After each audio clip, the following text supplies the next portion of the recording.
we ended up basically having to take all of our calls from this like tiny Airbnb, and we were like, everything was closed, so we were living off of Cliff Bars and just doing back-to-back pitches and trying on this like shitty Airbnb Wi Fi and trying to somehow pull the round together at that point. It's really helpful in especially in the early days to have a product that that users are interacting with every day. And as much as possible, as you build a business, if you're going to be doing this for 5-10 years, having a founding team that that you deeply trust, that that you work well together with, that I think is, I can't emphasize enough like how important that is. And that moment when we went from from having teams or like organizations within the Eng or suborgs within the Eng org using Graphite to now like every single engineer at the company is relying on this every day. Like, it was kind of the moment when it's like, okay, we've really built something that's valuable. That's product market fit. Product market fit. Product market fit. I called it the product market fit question. Product market fit. Product market fit. Product market fit. Product market fit. I mean, the name of the show is Product Market Fit.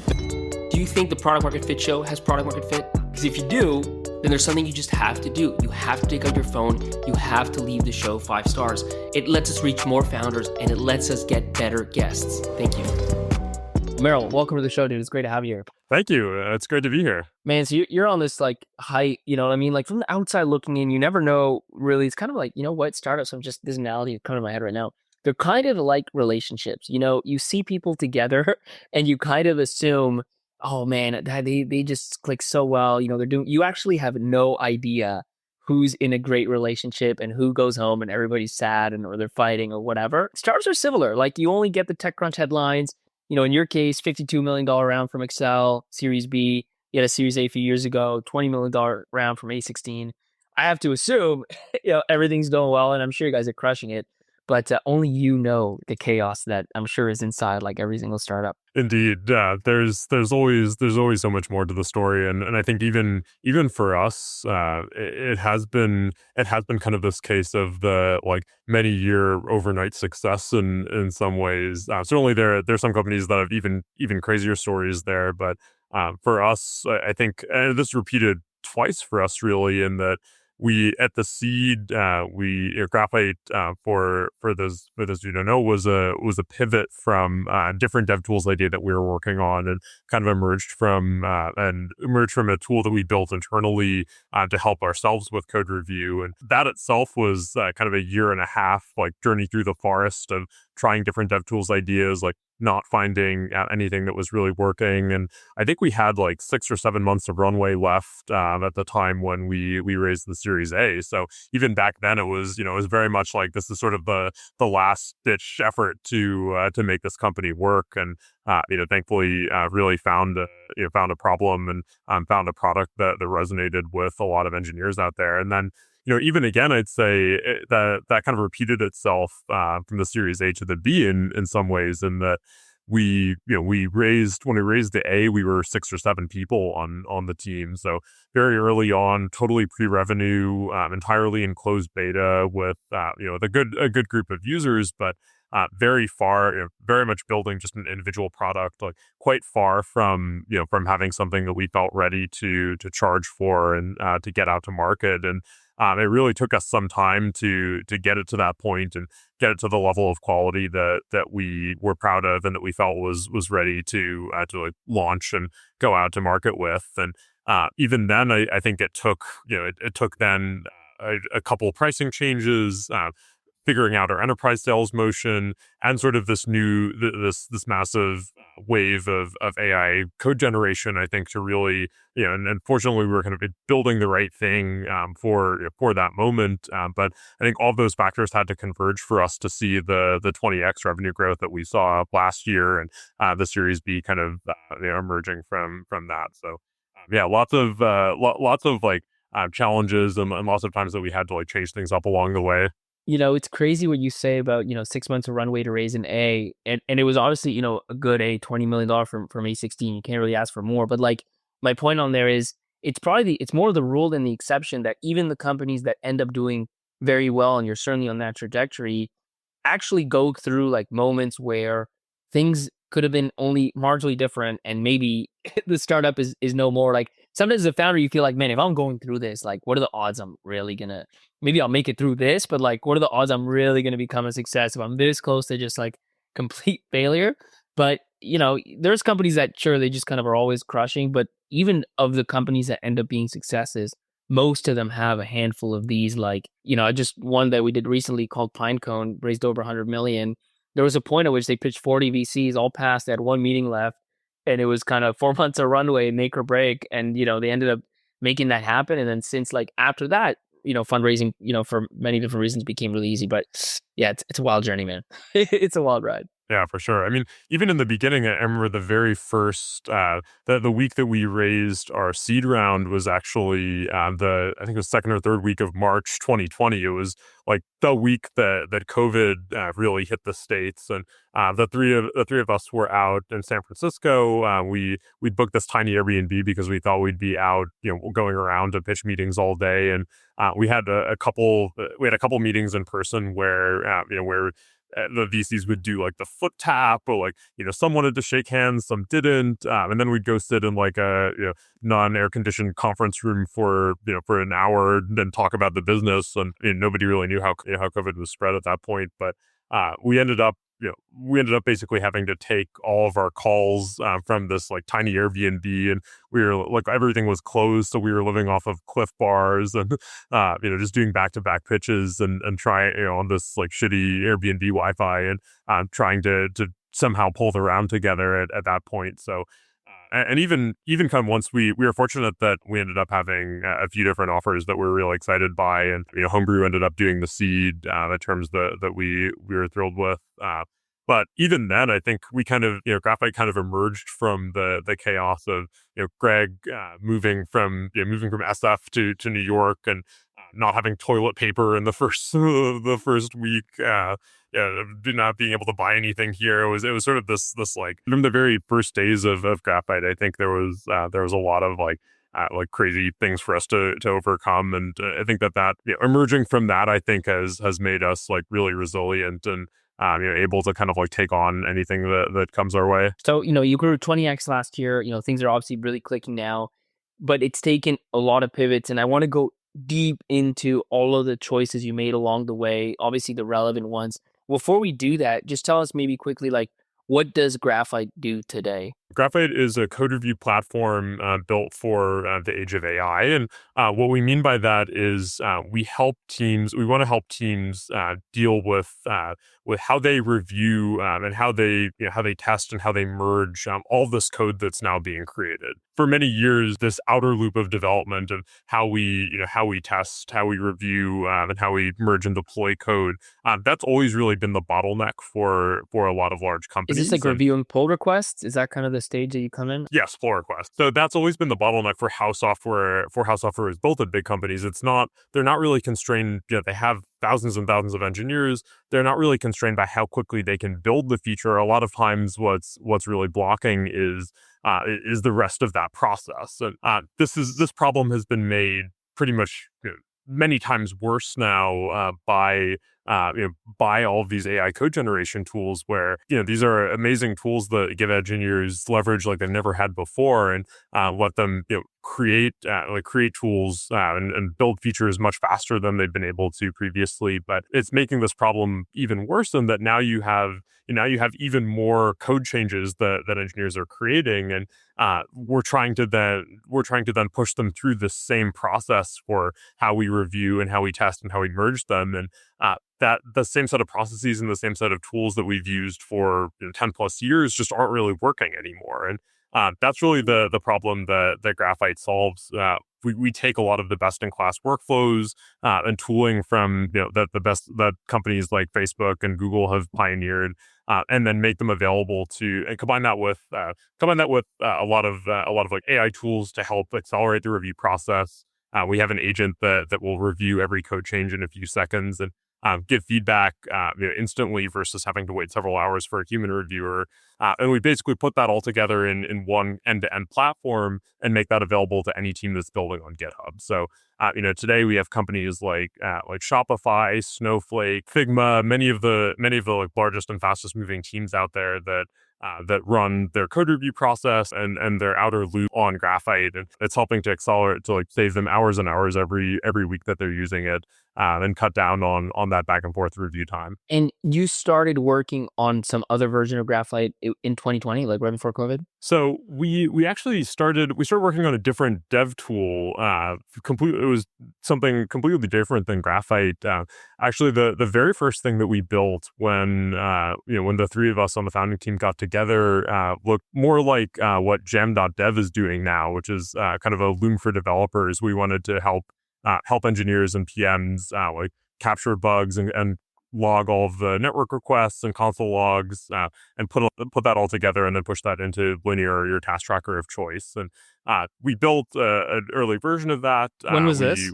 What year? This was the first thing. This was 2020. This was the first thing that we built when we came together, and we would share that with a few friendly companies. We got some users on it, but it wasn't the type of thing that we saw getting the kind of daily usage that we wanted to get, and that really felt compelling. And we kind of fell into this cycle where we'd ask for feedback. I think it was kind of a classic mistake of like, we'd ask for feedback, users would give us feature requests, we'd build the feature requests, and then nothing would happen. And we'd look at the metrics, and they were using it like just as little as they were the week prior. And we did that a few times. We iterated on that for a few months, and eventually just weren't really seeing the traction that we wanted. One of the things that we've learned from that that kind of pointed us at the next idea, though, was a lot of companies were asking us about having something like this for mobile, and that led us to sort of the second thing that we built, which was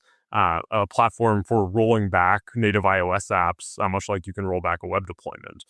Well, the problem here that I'd seen at Square and Greg had seen at Airbnb, Tomas at Meta as well, was when you release a native iOS app, if something goes wrong with it, you can't really roll it back quickly. You have to go through the App Store like resubmission process and get it reviewed, and even if you expedite it, it can be hours or days even before you get that fixed out to users. And if you're imagine if you're like a fintech company or something like that, that can be a really critical amount of lost revenue or lost actions and user trust. So what we built was a tool that lets you basically package two successive versions of an iOS app together, and then roll back on the end user's device with that feature flag without having to go through the App Store submission process. So, And this was like you were dealing with bugs, so that's why you got kind of looped into this other part of bugs, which is bugs in mobile apps. exactly, yeah. But we saw a lot of the pain that users were telling us about was more on the mobile side than web, and that was kind of what it was somewhat orthogonal, but was what led us to play around with building something for mobile, and found that idea. So that was sort of the second thing that we built was this iOS app. That one we got a little further with. So we had a few customers. There was one large fintech company, a couple other consumer apps that were using this and agreed to pay for it. But the problem that we had, I guess, two problems that we saw with this product. One was that it was very technically hard to build. We were building on a lot of kind of unstable Apple APIs. Many of them were undocumented. Also, there's just so many different ways that every company builds their iOS app differently or uses like a ton of different frameworks or Cocoa Pods. Some are using like different packages and different ways of compiling their app that basically meant that every single. And the outcome of that is what? Just it makes onboarding for you really hard, or it makes it kind of like buggy, or what's the business outcome? It makes it difficult for us to successfully. We had to account for all these different edge cases in figuring out how to insert the feature flag properly and how to dedupe like where all the frameworks and assets were for that app, so that we didn't balloon their app size. That like level of customization that was required for basically every single customer we onboarded just ended up being really difficult for a team of four of us at the time to support technically. So I think that was kind of lesson one, was like, don't build on, ideally, like, don't build on an unstable technical foundation, especially as a startup. Like technical risk, unless you have like really deep like a really deep like outsized knowledge advantage there, it's just not really worth it as a startup to build that. Like if you want to build on something undocumented, you really need a big team that can handle the amount of uncertainty there. The second piece I'd say, the second lesson that we learned there was it's really hard to build as a startup when you only have use on every like couple weeks or every month. And for us, that was the case because, when you think about an iOS app release cycle, you're only really doing it like once every few weeks. Every 2 weeks is pretty common. And we'd basically get one shot to get it right. And if we missed at that, if something went wrong at that moment, we just get skipped from the build process and they'd say like, okay, come back next month, we'll try it again. And that just ended up being, making the iteration cycle really long because we basically have to then go back, try to fix the problem, like try to replicate it as much as we could on our side with incomplete information, and then go back and try it again and have that be like, see if we got it right, and if not, do the cycle repeat itself. And I think that for us was another critical learning was it's really helpful especially in the early days to have a product that users are interacting with every day, and as much as possible, I think is either through APIs or directly. Having daily usage of this is really, really important. For stickiness, or even just maybe just for learning, like for you as a product builder? It's important for stickiness, certainly, but I think for iteration speed, it's critical, and I think it speaks to it really then helps you to learn what's broken with it, and helps you to get the level of feedback that you need. And I think with Graphite, by contrast, like Graphite, we say is next to the IDE is the tool that engineers spend the most amount of time in per day. They're constantly spending hours every day, like looking at pull requests, reviewing them, moving them along in the process, merging them, all of that, working in our CLI to create them. There's just like so much energy and time that's being spent in this tool that anything, we end up oftentimes faster than GitHub has a status page up. Like we know when there's a GitHub outage, for instance, because we have users that are just on this like every second of every day and are taking actions. And that's just like the speed of that feedback loop for us is so powerful, and really helps us make sure that it helps us create the quality of product experience that we do, because you just have that constant stream of feedback and of signal of whether something is wrong or not. By the way, like throughout this whole time, were you funded, or how were you kind of keeping the lights on for U4? That was after. So we raised our seed round right at the start of the company. So we had $2.5 million at that point that we were we were purposely trying to be like very efficient at that point, and like not spend too much capital, like try to extend that runway for as long as possible while we were in that early iteration stage. Maybe just on that, actually, the origin story, like how did you three come together, and why did you decide to start a startup in the first place? Yeah, so Tomas and Greg and I were all really good friends from Harvard. Tomas and Greg had been project partners in all the like really hard CS courses and had worked together a ton. I was a couple years above them in school, but I took a year off to go and build my first company, which was a YC startup called Posmetrics, building customer feedback tools for hotels and restaurants at the time, and ended up doing YC. This was like the winter 2013 batch. Went through YC, raised some money, built a small team, and ended up having a small acquisition out of that. But then I decided to, unlike my more successful Harvard dropout compatriots, decided to go back to school and finish. And that was kind of when I met Greg and Tomas, was through the startup community on campus, and we ended up like spending a lot of time together. Tomas worked after graduating. Tomas came to New York and worked at Meta out here. I was at Oscar Health, and then a few other startups in the New York area, and we'd always kind of work from each other's offices and talk about like things that were happening in the tech world and strategy and that kind of thing. So, like, that initial product was a problem one of you had themselves? Yeah, so this was largely inspired by like my work as a product manager, like wanting to have something that felt more like this. Also, there was a tool Meta had a tool, I think it was called BugNub internally, that that basically did this, that would capture like screen recordings and console logs and everything, and put it into their internal task tracker. So it was similar idea of like taking what we'd seen at large companies and making it available to everyone. And we also knew Greg was working on like Airflow and some of the other data infrastructure at Airbnb. Yeah, he was also very interested in DevTools. I think all three of us that had interacted with and worked on DevTools in the past, and wanted to kind of and all had this thesis of like, can we just take what we've seen at big companies? What I'd seen at Square and Oscar, what Tomas had seen at Meta, what Greg had seen at Airbnb and Google, and from there, I think take some of those ideas that we saw working really well and make them available to every startup from day And why, one. like, that on the surface sounds like a no-brainer. And frankly, I think most people would think that. And especially because like you're a developer yourself, you're using these tools, you rely on them, you think they add value. And yet when you go out to market with it, you kind of get stuck in this, oh yeah, if you add one more feature, sure, yeah. And then, never really takes off. What was broken in that kind of logic chain? What do you think didn't work? Yeah, I mean, I think some things are features, not products or companies. And I think that and also some things I think can only can't really exist as standalone companies. They're only really like internal tools that they can't really break out from that, because they don't they don't immediately, while they solve a problem, they don't immediately match up to like a strong business need, and they're just too low priority in order to actually get evaluated and get brought in. And I think that's one of the things that was difficult about those. What was difficult about that first idea was it wasn't solving a burning pain. Like nobody, it's a nice tool to use, but nobody was really like losing their job or losing sleep, like spending a ton of time replicating this internally.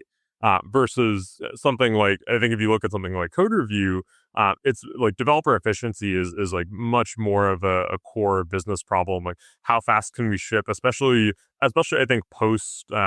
We saw this happening a lot, kind of post the 2022 market correction, where all of a sudden there are tons of layoffs. Like teams are being like halved in size and still held to the same roadmaps, and all of a sudden developer efficiency becomes this huge priority. Where if you can make an impact on that and you can help teams like ship faster, give developers back hours and hours in their day, all of a sudden that's like much more a core part of the workflow.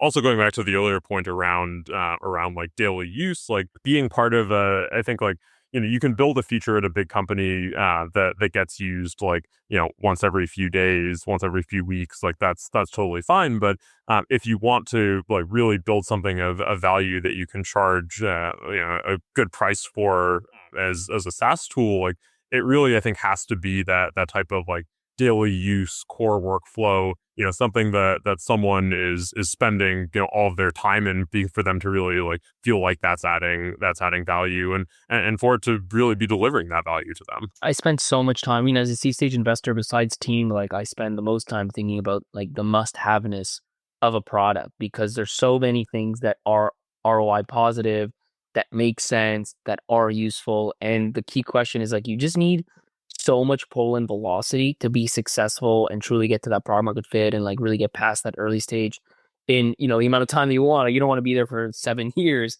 and you need that must-have-ness to get that. Okay, so it's like now you're on kind of the end of that second, let's say, pivot, which is this mobile rollback thing. You're learning these lessons.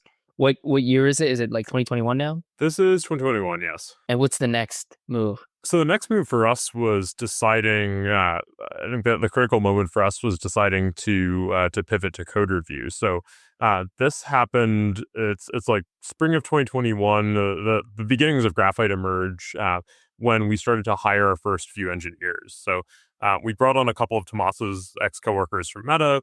They come into the room. We're getting them set up on our tooling, and this is, just to be clear, you're hiring them to work on the mobile rollback. On the mobile rollbacks. Okay. Yep. Okay. Our lead designer and then our first couple engineers we brought in to work on the rollbacks tool, and we bring them in. We set them up on GitHub. We're showing them like, okay, here's how we do code review here. And something really interesting happens, which is they have sort of this allergic reaction to it immediately. And one of them said, like, this workflow makes me feel like a caveman.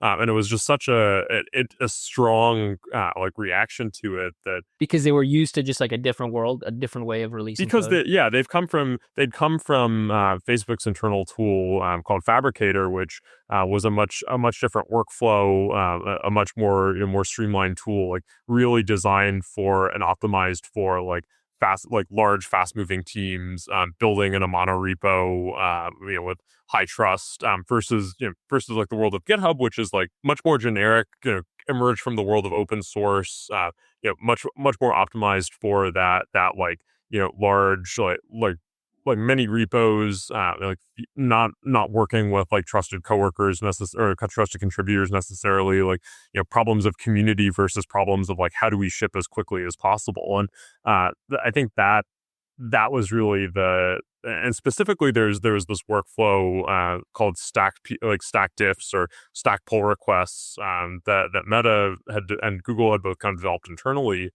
which basically lets you parallelize the review and development process. So I'll explain sort of how that works. So in the GitHub world, if let's say that you're building a feature, and you probably have like backend components to that, model changes, like API changes.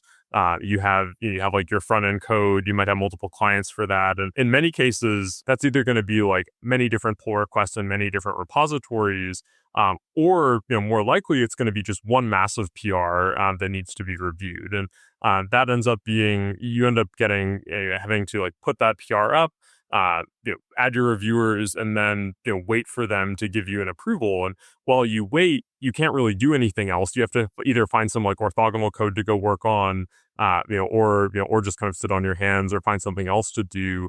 And especially in a world of distributed teams, like this can be really annoying because let's say your coworker is halfway around the world who you need to unblock you. You push up your changes, you wait, you go to sleep. They wake up and give you a review and say, hey, you need to change these things.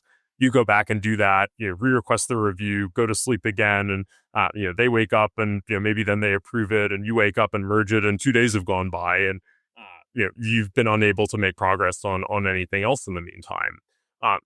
Compare that to the stack diffs workflow, which says basically if you can take each of those pieces, any like atomically reviewable or mergeable piece, make that into a separate pull request that's changed together in this like dependency stack. What you can do is, let's say I write my model changes, I push them up for review. I can keep going and like keep working on the next piece in that It's almost stack. like modular pull requests. I don't know if that's a good way of looking at it, but Yeah, it's modular, like breaking, thinking about it as really breaking it up into like into these like chains of atomic pieces that can be reviewed separately. And the beauty of the tool though is that if let's say that you build your model changes, you build your API changes, you build some client work on top of that.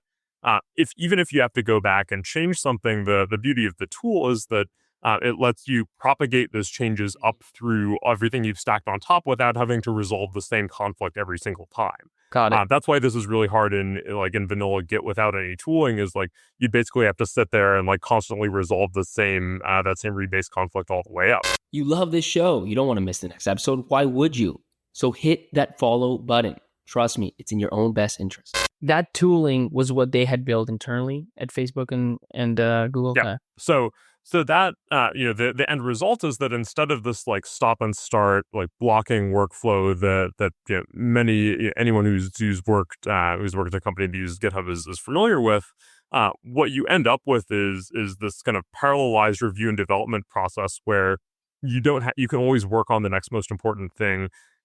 While you do have to wait for an approval to merge, you don't have to wait for review to keep working on top of your previous changes. And you also don't end up in a world where you have like, multi-thousand line pull requests that nobody wants to review. And the efficiency gains of that are just massive. And I think if you look at companies like Meta where they manage to scale to like tens of thousands of engineers all working in the same repo at a time and merging and deploying constantly. A lot of that, I think, is attributable to them developing this workflow and really pushing that on all their engineers to work.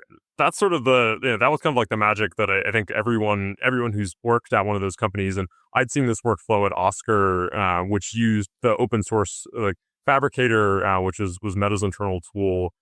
There's an open source version that spun out at one point and then went end of life in 2021, actually, which is part of why we ended up thinking about building this. Was like the open source, the available open source version of Fabricator went end of life at that point. Basically, we'd all seen this before, and I think almost every engineer who's worked with stack diffs previously, once then kind of misses that if they're when you bring them into an environment that doesn't have this workflow. So basically, we bring in Nick and Jacob, who were our first two engineers, both ex Meta. Both of them kind of are complaining about GitHub, feeling slowed down by this. Tomas had also felt this, and they ended up in one of our. We were doing like some we do like a week-long hackathon every quarter. We still do this. It helps generate some of the best feature ideas that we've had. But basically for one of their hackathons, they recreated the command line part of the Meta tool internally, just so that they could use it. And it worked pretty well. They really loved it. They're happy with the tooling that they built and the ability to stack PRs again. And they use it. We don't really think that much of it for a while, but at some point I think word got out that we built this, and that among the ex Meta community. And was there a vacuum like by that? First of all, maybe tell me a bit more about the fact that other thing got like sunset or whatever, like why that happened, and it didn't leave a vacuum where everyone's like, dude, like I need something to replace it. Yeah, that was a strong. That was like one of the main factors that encouraged us to think about, like, could this be applied? Would others be interested in this? And created a lot of the interest that I think there was when that announcement happened. Basically, it was an ex one of the early engineers at Facebook who had created Facility. Which is a kind of company that was like running the open source version of Fabricator. Basically, it sounds like they never really wanted to make it like a large company. Like the CEO of that company wanted to just like focus on family and not be investing so much in the business, and decided to like stop maintaining it. And so that created a lot of like ex-Meta engineers. It encouraged a lot of them to go look for something else that would let them use this workflow. And that, around that time, word got out that we had built a tool internally to do this. And we started getting a lot of inbound from ex-Meta engineers. And we also experimented a little bit once we started doing this with, once we got that inbound, basically saying like, hey, I heard you built this thing that lets us do stack diffs on GitHub. Like, can we try it? And this kind of snowballed a bit to the point where sometimes we'd be demoing the iOS rollbacks tool, and there'd be an ex-Meta engineer on the other side who'd say, this iOS stuff is cool and all, but like, tell me about the stack diffs thing that you've built. Like, when like this is the market pulling it out of you like the most obvious way possible. Basically, it was I think that product market fit is the sort of like amorphous, intangible concept, but it is the type of thing of like, kind of like a relation, like going back to your relationship analogy. It's like it when you have it, Yeah, like yes. when you, and that I think What is love? We really What is started product to market fit? Yeah. Same answer. And this is near the end of 21 now at this point, like Q4ish? This is like summer 2021. And basically, at some point, it becomes too loud to ignore.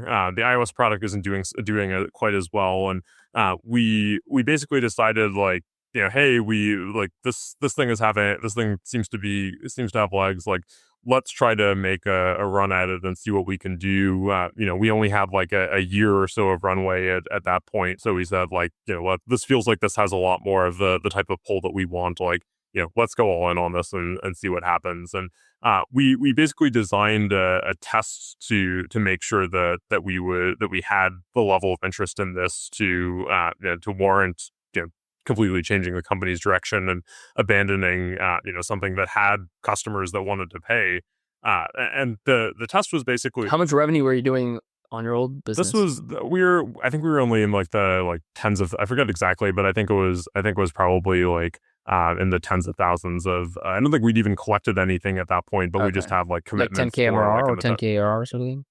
Like 700K yeah, I think it ARR? was. I think it was probably like 30 to 50K of ARR at that Okay. point. Okay. Got it. Like in terms of commitments that we had. So it just wasn't really where we wanted to be. But obviously it's not nothing. So turning It's away something. from Yeah. that, You guys still want to be sure you're gonna give it up. yeah. So what we said was basically like, let's work entirely on what became Graphite for a month.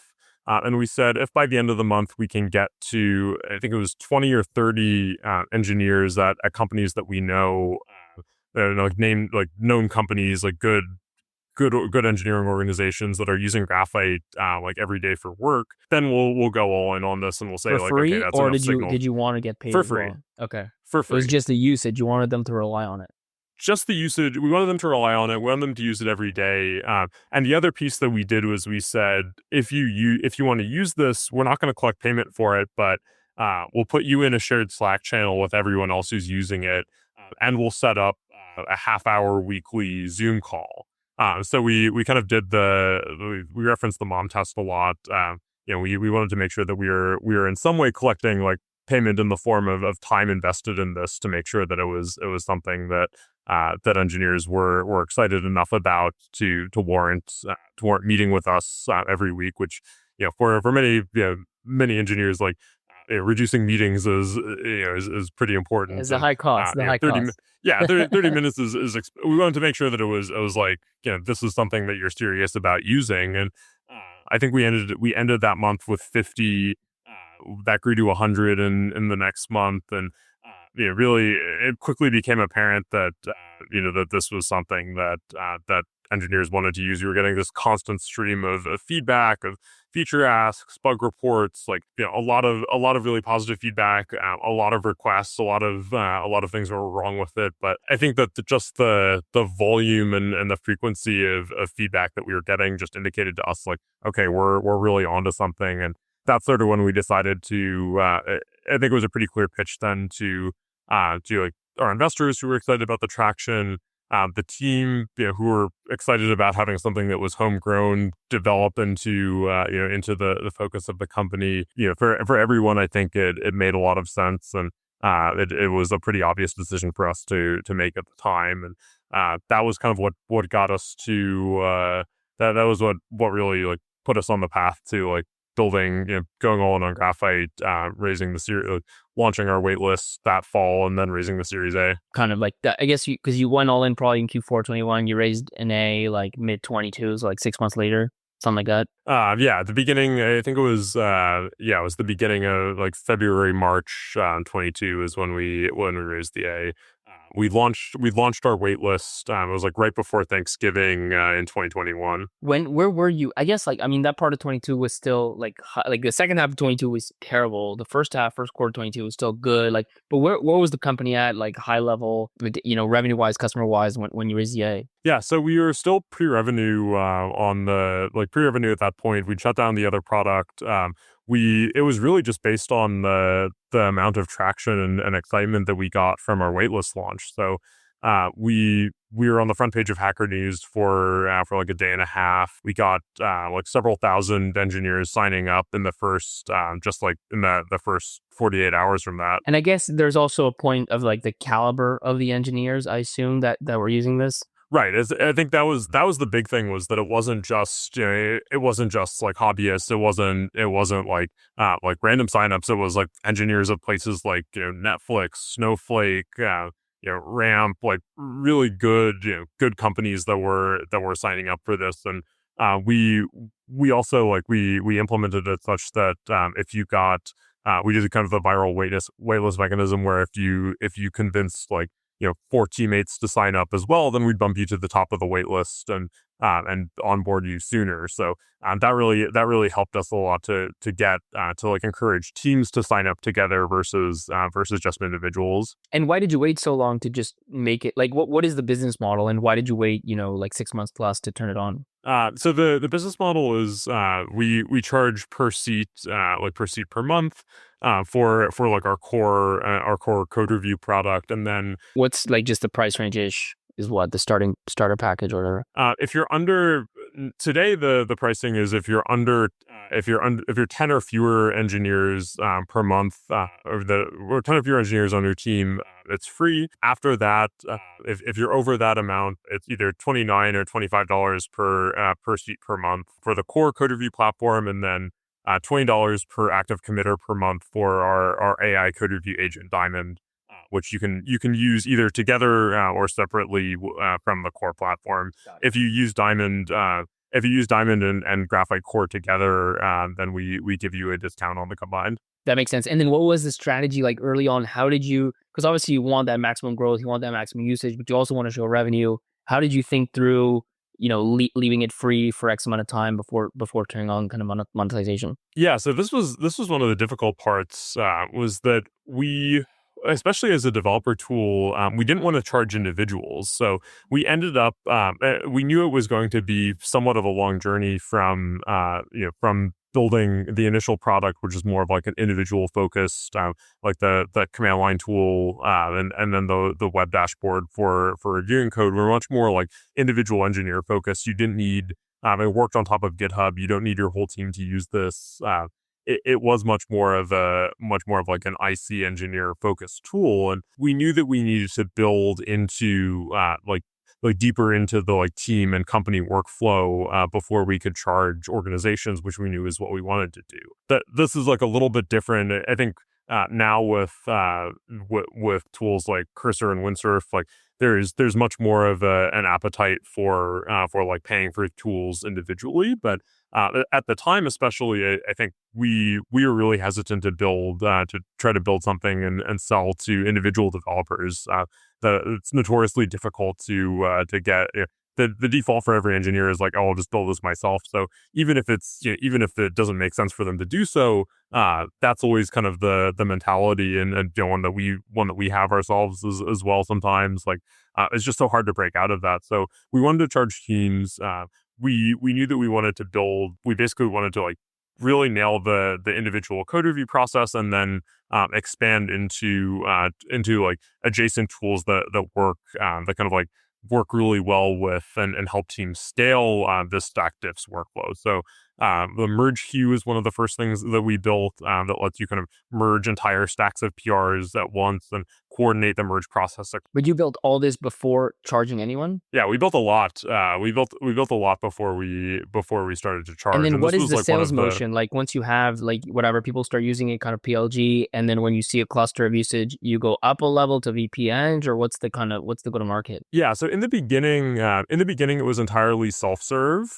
So we just had companies that would sign up, add seats, kind of grow naturally. We then added, really it was only in the last like I'd say year and a half that we've built out the more of the enterprise sales motion. So when we built the merge queue, that was like the first thing that we really started charging for as part of like the team plan. We then we've then expanded into having an enterprise plan as well. Some of our enterprise customers have been upgrades where they'll start as kind of a self-serve on the self-serve plan. And then and then at some point we'll have a conversation with Eng leadership. Sometimes for smaller companies, it's like a VPN. For larger companies, they have like a dedicated dev infra team that's basically just focused on cobbling together and build some combination of off the shelf and homegrown tools on top of GitHub to accelerate their teams. And for them, Graphite is having like a whole team now that's focused entirely on helping them solve this problem is something that I think that a lot of dev infra teams have appreciated and really resonated with. So that's generally where we go for enterprise. A lot of our traction, even at the enterprise level now, is still inbound. So a lot of times the reason that we added enterprise, like an enterprise sales team, was that we were just getting all of these inbound requests where they couldn't off the tool self-serve.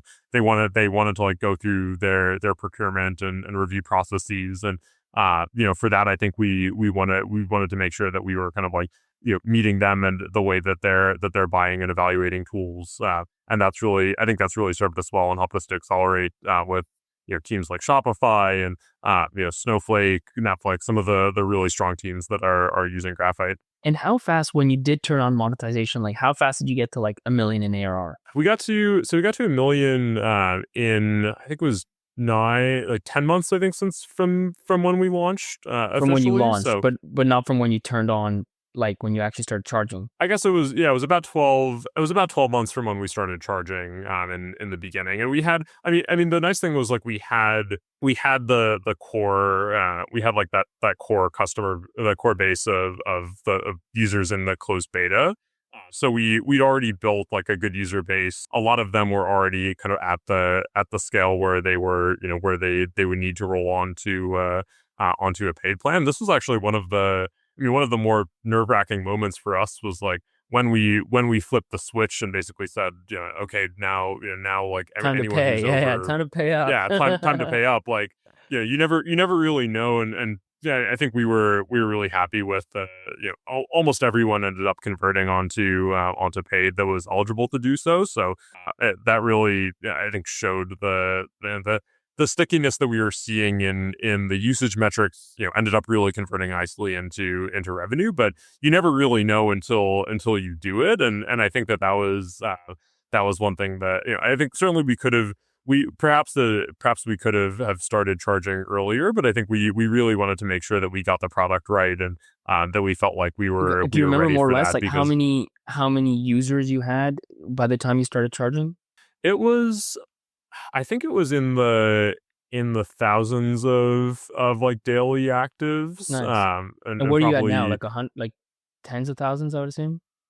Yeah, now it's like now it's like high tens to like hundreds of thousands of Daily active actives. users on the That's platform. crazy. Yeah, Wow, yeah. that's awesome. That's huge, man. Well, congrats on the success, dude. It's been I'm sure crazy journey. Yeah, it's been really exciting to see that, to like see the growth even in the last now, and especially to have kind of gone from sort of this like internal tool and something that like individual engineers at companies were using to now having like all of Shopify's engineers like relying on Graphite daily is it's really exciting to see. And so let me one observation I had was it's interesting. You started off with this idea of taking tools that were working at large companies and bringing them to everybody else, and then that first one didn't really work. You did some other stuff, and then you kind of ended up doing that anyways, just with a different one, which is pretty crazy. Yeah, I think that we like to say that our high level thesis was correct, but the entry point was wrong. Like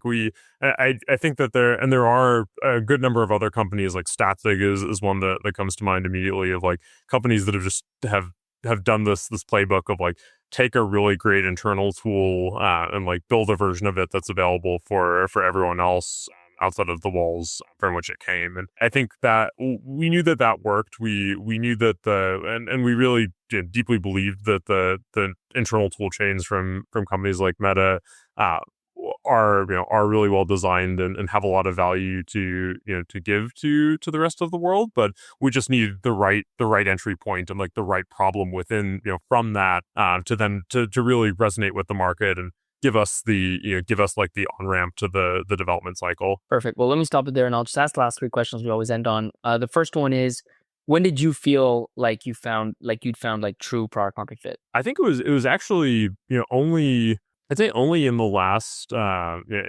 last year or so, when I think the key thing was when we made our pricing, we made a change in pricing that better aligned with kind of how companies wanted to buy Graphite, pretty much in a matter of like a couple weeks, like more than doubled our revenue from that, and saw a lot of strong conversion and growth after that. So that to me felt like the moment when everything, that was what got us to like the first million.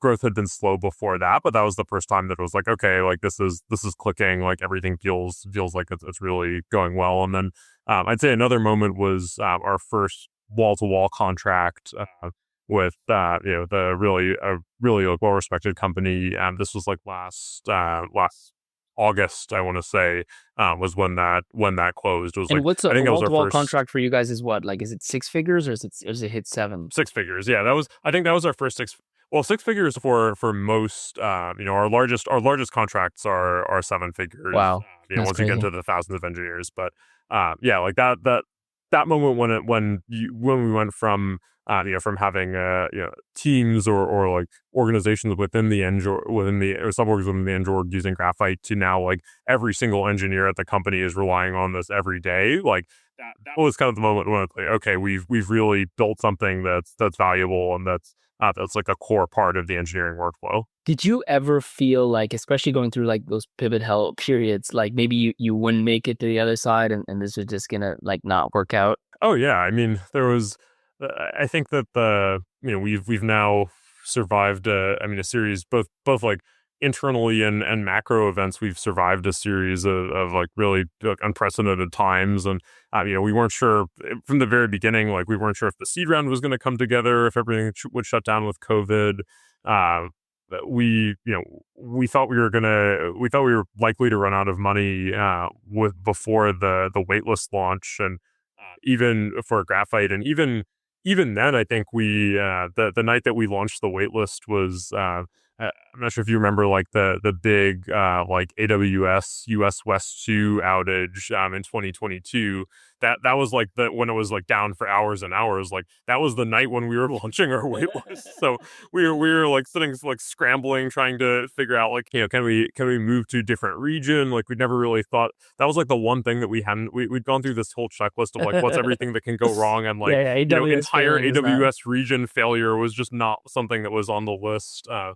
We also we had all of our money in Silicon Valley Bank when that collapsed. So yeah, we've had a couple of like moments where we've really had to kind of hold our breath and try to like do our best to get through something difficult. But I think that like now those were some of the highlight reels of pretty difficult times for us. But I think that now really the question is like, especially as AI is changing software engineering so quickly, and as a lot of teams are just like trying to figure out how to build most efficiently in this new age of AI tooling.